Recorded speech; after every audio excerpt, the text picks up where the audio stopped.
শোন, তাহলে জানিস আমি হচ্ছি এই জারগো গ্রামের জমিদার, আর আমার টাকা পাখা করতে ঘাটে জল খাই খাওয়া ভালো করে জানিস।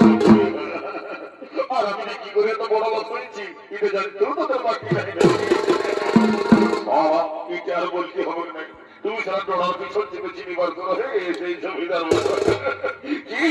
সারা যার কাছে নুন তার করছিস বদগুণ এমন সারাদিন খুঁজা দিয়ে থাকবি খুঁজে তার মিটিংয়ে না না না আমরা উঠা বলি নাই উঠা বলি নাই মনে বলতেছিলি কি এই তোমার সঙ্গে থেকে থেকে যেটুকু বড় লাভ হতে পারি এই আর কি পারে মা যেমন গুরু তার তেমন চেলা না শুনিস আমার কথা তাই ঠেল বিদায় যার গরু মোড়ে কাজ কলা ঠেলা আমার কাজ কলা আপনারা জানেন আজ হচ্ছে এই জারগো গায়ের মেলা আর সবার ঘরের মতন আমার ঘরেও ভালো মন্দ হয়েছে আর গিন্নি বা মুরগির ঝোলটা এত সুন্দর করে রাখিস যখন মহত্তা নাপ্তায় লেগে আসছে তখন খাবোই খাবোই খাবোই খাবোই তো আমি চললাম না আপনার মহলে কেমন ভালো করে একটা পাড়া দিবি মেলার দিন বটে কি আসবে কু আসবে কিটা খুঁজবে কোথা খুঁজবে কত কি জ্বালা যাও যাও যাও তুমি অন্দর মহলে যায় মুরগির টেঙ্গরি গুলো মুখটা ঢুকাই নিয়ে আর করে চেষ্টা থাকো আর আমরা বুড়া গুলো মুখটা ঢুকাই নিয়ে আর করে চুষি আর কি করবো ঠিক আছে ঠিক আছে শোন কথা বলে লাভ নাই জলদা একটা বাড়ালে আমি চললাম কেমন বলে রে শোন শোন এসো এই সারা জমিদারের সঙ্গে থেকে থেকে না মায়েরই বলছে আমার মাথাটাকে বন্ধ হয়ে গেছে আর খনির নেশানে এমন চাকরি গেছে ভাই বলে দেন ভাই একটু খনি আছে ওদের অত দিচ্ছি দাঁড়া তোর জ্বালায় জ্বালা কোন পকেটে রাখিছি কে জানে দেখছি যদি হবে না কয়টা নিয়ে দিচ্ছি দাঁড়া এমন সালা জলটা চুলটা দিয়ে ঘুষর ঘুষর করে বলে দেবো না যদি না খাবে না খেতে তোর মাথাটা হাওড়া দিয়ে আল্লাহ চাই পক পক ফিরতে থাকে তো আমার নামে তারা শরীর দেখ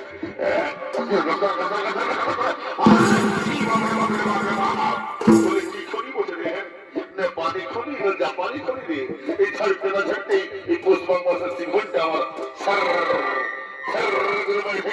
কি খনি বলে খাইয়া দেয় খাইয়া দেয় তারপরে বলছি মজা ওদের ভাই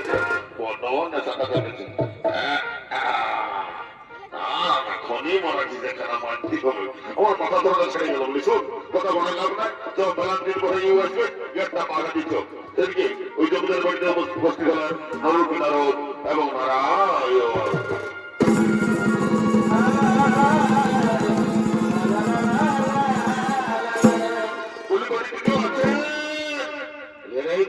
ভালো করে অনান দেখবো মনে হচ্ছে কেউ ফাঁকা আছে অত দেখছি দাঁড়া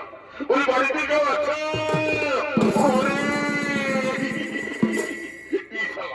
এখন কি হবে জল্লা চাইতেই পেয়ে গেল রে কি আর হবে সুধান দেখ সুধান দেখ কি বলছে সুধা বলে কি হলো তোরা তো হাঁকাতে বলো কি হলো নাকি আমরা অনেক দূর থেকে এসেছি আমাদের খুব পিপাসা পেয়েছে একটু জল দিন জল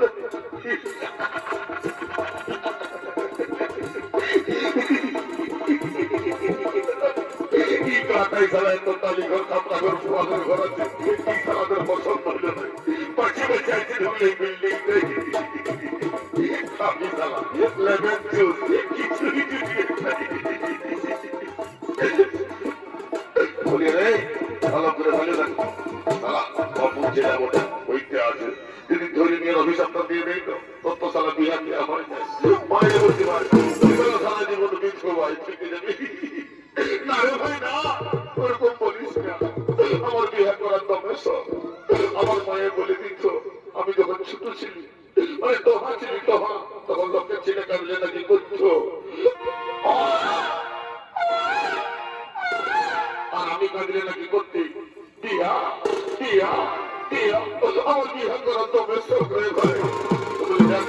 দেখ বাবু বসে দেখ জল টল দেই তো বলি বাবু কি হলো রে এত সাধারণ মতন বাবু বলতে বলে হইলোটা কি দুটা ছেলে আসেছে একটু জল খুঁজছি তোর নলকূপটা ঘুরে আর দিগোয়ার করতে লেগে হবে নাই তোর তো জানিস তোদের কিডনি বা গায়ে কত রাখা তো মাত্র 1 কুইন্টাল 10 কেজি ওজন আছে আর এখন যদি 2 কোটি জল বেশি দিস তাহলে বৈশাখ মাসে ওকে 10 বার বেশি এখানে আনতে হবে তাহলে আমার টাকা লোকের গতিতে যাবে না রে বলে দে হবে নাই বলে তোরা অন্য কোথাও জল টল দেয় এই জমিদার যা বসে বিশালা গায়ের মই দিলে জল টল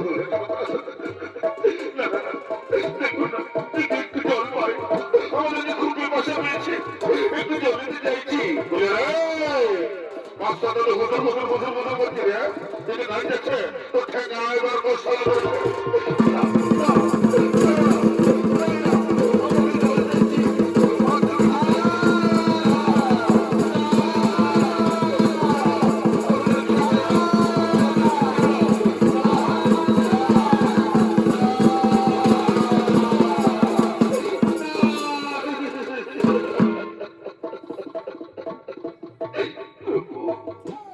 প্রভু এই জমিদারের এত বাড়ি গাড়ি অট্টালিকা টাকা পয়সা তবু আমাদেরকে জল দিল না প্রভু আমাদেরকে মেরে দাঁড়িয়ে দিল এই জমিদারকে আপনি অভিশাপ দেবেন না প্রভু এই জমিদারকে আমি অভিশাপ দিচ্ছি এর যেন আরো বাড়ি গাড়ি অট্টালিকা হয়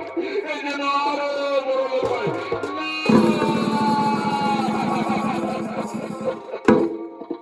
না না প্রভু না তো অভিশাপ নয় এতে আশীর্বাদ এতে আশীর্বাদ আশীর্বাদ তুমি তো জানো না যে নরের সেবা করে না সে নারায়ণের কিবা পেতে পারে না নারায়ণের কিবা পেতে পারে না চলো না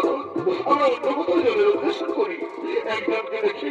এই সমাজের বিচার করা ঠিক নয় চলো না চলো